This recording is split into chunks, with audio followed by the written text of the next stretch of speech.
আমাদের যারা নারী প্রার্থী আছে সেই নারী প্রার্থীদের বিরুদ্ধে ক্রমাগত সাইবার বুলিং করছে। এই নির্বাচনকে বানচাল করার জন্য নব্য ফ্যাসিস্ট হতে যাওয়া একটি দল বিভিন্নভাবে ষড়যন্ত্র এবং চক্রান্ত করছে। এই ষড়যন্ত্রকারীদের ষড়যন্ত্রকে নস্যাৎ করতে হবে। যে হিজাব মুভির মাধ্যমে গত 16 বছরে খুনি হাসিনা এবং তার দোসররা আমাদের নারীদের অধিকার ক্ষুণ্ণ করেছিল।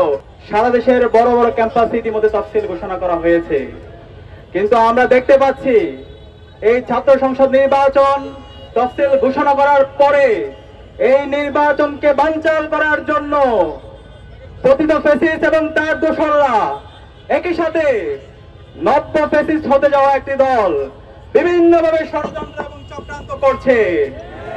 আমি সারা দেশের মুক্তিকামী সংগ্রামী ছাত্র জনতাকে অনুরোধ করব, এই ষড়যন্ত্রকারীদের ষড়যন্ত্রকে নস্যাৎ করতে হবে। তাদের ব্যাপারে আমাদেরকে সতর্ক থাকতে হবে।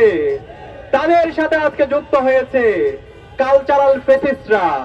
গত 16 বছরে বাংলাদেশে যারা ফ্যাসিবাদ কায়েমে সহায়তা করেছিল, যারা আমাদের আলেম ওলামা হত্যাকে বৈধতা দিয়েছিল, যারা গুম, আইনাকর, নির্যাতন, নিষ্পেষণকে বৈধতা দিয়েছিল, যারা হাসিনার দালালি করেছিল, তারা আবার নতুন ভাবে ষড়যন্ত্র চক্রান্ত করছে।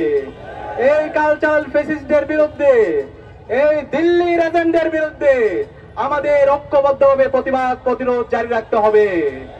প্রিয় উপস্থিতি, আপনারা জানেন এই ডাকসু নির্বাচন তফসিল ঘোষণার পর থেকে ঐক্যবদ্ধ শিক্ষার্থী জোট সবাইকে সাথে নিয়ে যে বৈচিত্র্যের মধ্যে ঐক্য বিনির্মাণ করেছে, সেটি দেখে আজকে নিশ্চিত পরাজয় দেখে বিভিন্নভাবে ঐক্যবদ্ধ শিক্ষার্থী জোটের বিরুদ্ধে ষড়যন্ত্র এবং চক্রান্ত করছে।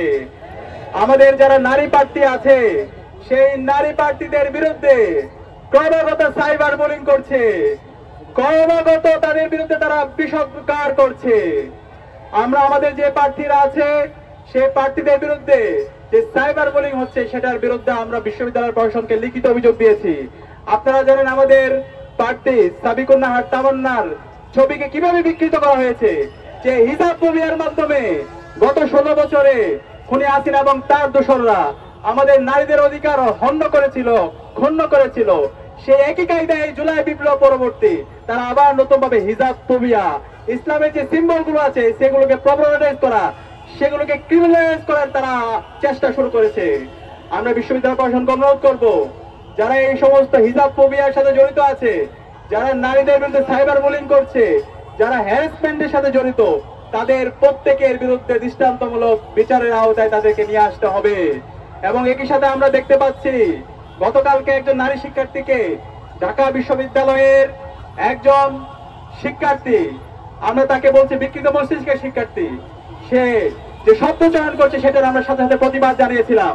আমরা বিশ্ববিদ্যালয় প্রশাসনকে লিখিত অভিযোগ দিয়েছি তার বিরুদ্ধে ব্যবস্থা নেওয়ার জন্য, কিন্তু আমরা দেখতে পাচ্ছি সে অপরাধীকে দায় মুক্তি দেওয়ার জন্য সে আগের কায়দায় শিবিরের উপর দায় দিয়ে দেওয়া রাজনীতি শুরু হয়ে গিয়েছে। আমরা বলতে চাই এই দায় দিয়ে দেওয়ার রাজনীতি চলবে না। যে অপরাধী তাকে বিচারের আওতায় নিয়ে আসতে হবে। আমরা দেখতে পেয়েছি যে আলী হোসেনকে শিবির বলে তারা চালিয়ে দিচ্ছে, দায় দিয়ে দিচ্ছে, সে আলী হোসেন ছাত্র দলের সাথে কানেক্টেড। ছাত্র দলের অসংখ্য প্রোগ্রাম তার ফেসবুক আইডিতে সে দিয়েছে।